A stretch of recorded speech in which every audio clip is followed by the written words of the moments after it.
اس کے بعد تیار رہیں گے مقرر نمبر 34۔ نحمدہ ونصلی علی رسولہ الکریم، اما بعد۔ جناب صدر، معزز اہل میزان اور سامعین باطن کی السلام علیکم۔ فیضان بشارت کا شعور سماعت فرمائی تھی۔ ہم تو مومن ہیں، موحد ہیں، خدا والے ہیں، مصطفیٰ والے ہیں، فیضان وفا والے ہیں۔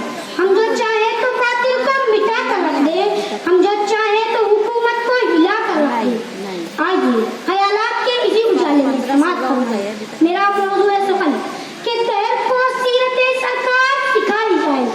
عزیزان محفل، بت پرستوں کی جرأت کرار بڑھتی جا رہی ہے۔ وہ ملت مبین کے دیوانوں کو نگلنے کی تیاری میں ہے۔ وہ مسلمانان عالم کو ڈرپوک اور بزدل سمجھتے ہیں۔ اسی لیے تو اب وہ لبوں سے زہر اگلتے اگلتے تلوار اور ترشول تک آ گئے۔ ان کی دہشتناکی بڑھتی جا رہی ہے۔ میڈیا مسلمانوں کے خلاف فرقہ پرستی کی آگ سلگا رہا ہے۔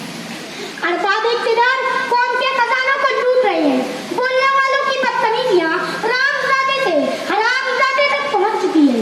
اسی لیے اب ان بت پرستوں کو کلمہ شہادت پڑھانا بہت ضروری ہے۔ ان کو اسلام کی سلامتی کے رموز بتلانا اور کچھ کلامی کے آداب سکھلانا بہت ضروری ہے۔ ان کو اسلامی شجاعت کے نمونے دکھانا اور آداب زندگی سکھلانا بہت ضروری ہے۔ اسی لیے سکنور کا فیضان چیخ اٹھا ہے کہ دہر کو سیرت سرکار سکھائی جائے، دہر کو سیرت سرکار سکھائی جائے، کفر الحاد بھی دنیا سے مٹائی جائے۔ محترم حاضرین، آج دنیا گناہوں کے سمندر میں غوطہ لگا رہی ہے۔ کیا انہیں نیکیوں کی طرف بلانا ہماری ذمہ داری نہیں؟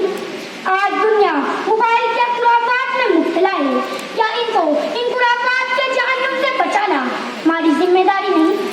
آج دنیا پیشن اور کی دل دادا ہوتی جا رہی ہے۔ کیا انہیں اس گناہ عظیم کا احساس دلانا ہماری ذمہ داری نہیں؟ آج دنیا عقیدت و وفاداری سے نابلد ہو گئی ہے۔ کیا انہیں سیرت سرکار کا درس باوقار بتلانا ضروری نہیں؟ آج دنیا ایثار محبت کی دل نوازیاں بھلا بیٹھی ہے۔ کیا انہیں شفقت و مہربانی کے اسلامی رموز سے آگاہ کرنا ضروری نہیں؟ بلا شبہ آج دنیا سچائی کی تلاش میں ہے۔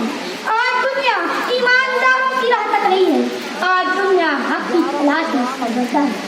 آج دنیا امن و امان کی فوقتاؤں کو ڈھونڈ رہی ہے۔ آج دنیا دل کے سکون میں